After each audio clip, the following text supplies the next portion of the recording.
Olá, querido estudante! Bem-vindo à 10ª aula de Física aqui do projeto Preparar FMM. Nesta aula, nós vamos aprender mais duas funções horárias, a da velocidade e a da posição para o movimento variado. Vamos lá? Bem, no movimento variado ou acelerado, como vimos, a velocidade muda com o tempo, mas de maneira uniforme. Isso significa que a velocidade aumenta ou diminui à medida que o tempo passa. E a partir disso, da mesma forma quando estudamos a função da posição lá para a velocidade constante, também podemos fazer previsões. Vamos entender melhor. Bem, vamos ver então como a gente pode fazer a previsão de um movimento que agora é acelerado. Novamente vamos usar aqui um móvel, tal como a gente usou na aula lá de função horária da posição, só que agora ele possui uma aceleração de 2 metros por segundo ao quadrado. 2 metros por segundo ao quadrado quer dizer que a cada 1 segundo essa moto acelera ou ganha velocidade de 2 em 2 metros por segundo. Como é que isso aqui ficaria numa tabela, por exemplo? Então aqui, primeiro partindo da velocidade zero, no caso do repouso, e do tempo zero. Passa-se 1 segundo de tempo, a velocidade dele vai aumentar 2 metros por segundo. Passa-se outro segundo de tempo e a velocidade vai aumentar mais 2 metros por segundo. E assim progressivamente. Igual como a gente fez lá com a função horária da posição. Naquele outro exemplo, era a posição que ia avançando. Agora é a velocidade que está aumentando conforme o tempo passa. No caso, a cada 1 segundo, a velocidade vai aumentando de 2 em 2. A pergunta é, daqui a 60 segundos, qual vai ser a velocidade da moto? É preciso construir uma tabela? Não. Também tem uma equação, ou no caso uma função, que permite que a gente preveja a velocidade sem ter que fazer tanto esforço. Que é essa daqui. V igual a V0 mais A vezes T. Quem é quem aqui? Bem, V é a velocidade final. V0, velocidade inicial. A é a aceleração e T é o tempo.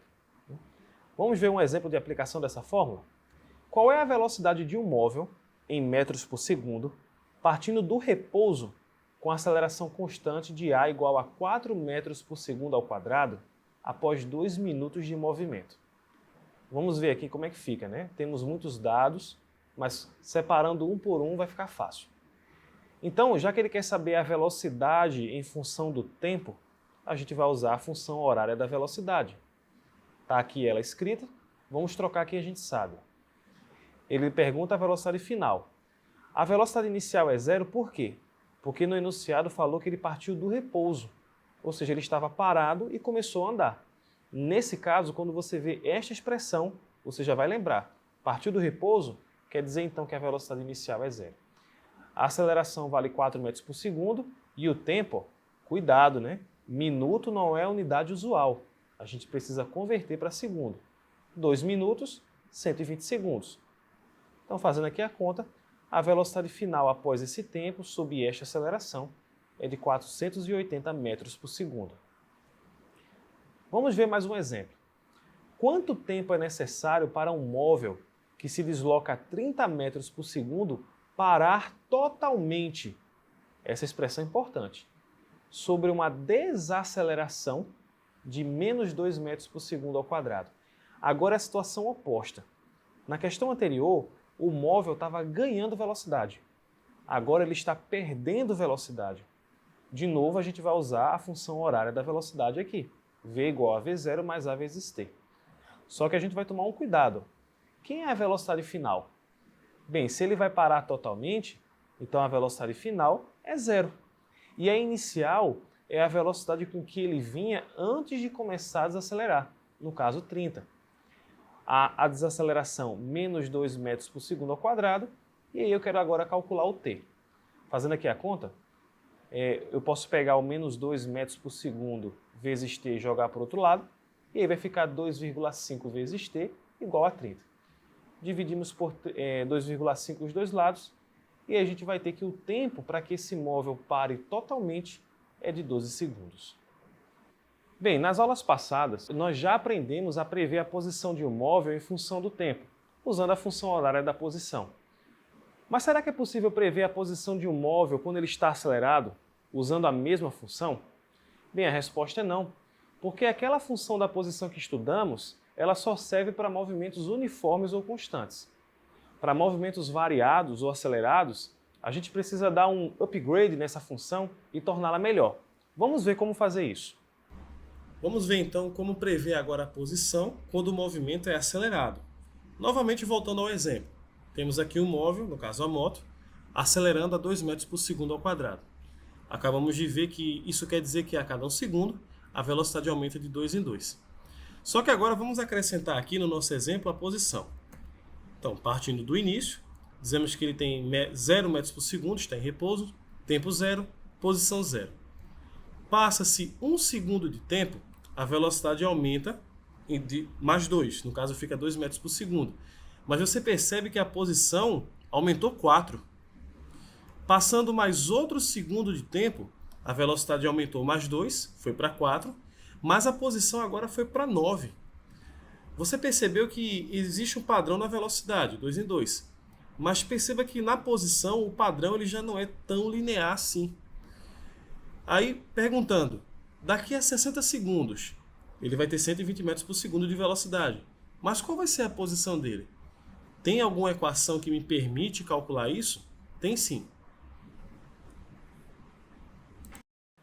Essa equação aqui. Ela é um pouco grande mesmo, mas com o tempo e com prática a gente vai aprender a dominá-la. S igual a SO mais VO vezes T mais AT ao quadrado sobre 2. Bem, quem é quem? Essa é a posição final. Lembrando que a gente quer prever a posição de um móvel, só que com um movimento acelerado.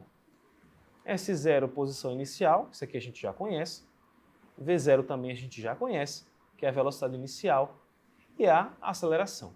E o T que aparece aí junto com o V0 e com o A é o nosso tempo. Vamos ver como aplicar aqui em um problema? Quantos quilômetros o móvel percorrerá partindo do repouso e da origem da trajetória a uma aceleração constante de 6 metros por segundo ao quadrado durante 5 minutos? Note que aqui ele pergunta a posição, mas de um movimento variado. Então a gente vai usar a função horária da posição que a gente acabou de ver. Está aqui a nossa equação e agora a gente vai trocar quem a gente sabe. Olha, ele pergunta a posição. Quem é a posição inicial? Ele falou que partiu da origem da trajetória, então ela vale 0. Está aqui. Quem é a velocidade inicial? A questão nos falou que partiu do repouso, então vai ser 0. O T, cuidado, tá? Na questão foi dado em minutos. Você já sabe que tem que converter para segundo. 5 minutos convertido para segundos dá 300. Então está aqui. Mais a aceleração, que é 6, vezes o tempo ao quadrado dividido por 2. Isso aqui vai dar 0, a gente pode tirar da conta. Isso aqui também vai dar 0, a gente pode tirar da conta. Então só vai sobrar essa parcela aqui. Né? Então aqui fazendo essa conta, nós vamos ter 270 mil metros percorridos. Mas a questão pergunta em quilômetros. Bem, para converter de metro para quilômetro, a gente simplesmente divide por 1000 e aí vai ter a nossa distância, né? 270 quilômetros. Você percebeu que todas as equações que a gente viu até agora têm uma grandeza em comum? Exatamente, o tempo. Mas será que existe alguma outra equação ou fórmula que permite a gente calcular a velocidade sem saber do tempo que passou? Sim, existe. Essa equação é chamada de equação de Torricelli. Nós vamos ver como aplicá-la. Bem, gente, a equação de Torricelli ela é muito prática porque ela não precisa do tempo que o móvel gastou para fazer o trajeto. A equação está aqui. Ó. Quem é quem? V é a velocidade final, V0 a velocidade inicial, a aceleração e ΔS o deslocamento.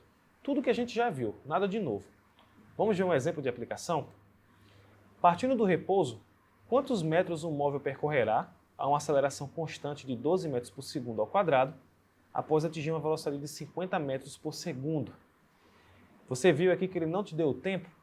Então isso aqui já é a deixa para você, tá? Se ele não te der o tempo que o móvel usou para percorrer a distância, então você sabe que vai ter que usar a equação de Torricelli. Bem, a equação está aqui, trocando o que a gente sabe. Ó. A velocidade final, ele disse aqui, 50 metros por segundo. A velocidade inicial é 0 porque partiu do repouso, não esquece. A aceleração é 12, ele pergunta para nós o ΔS. Fazendo aqui a conta, nós vamos ter 2.500 igual a 24 vezes ΔS. E aí, dividindo por 24 os dois lados, vamos ter que a distância foi de 104,16 metros. E essa foi a nossa aula de hoje. Bons estudos, até a próxima aula!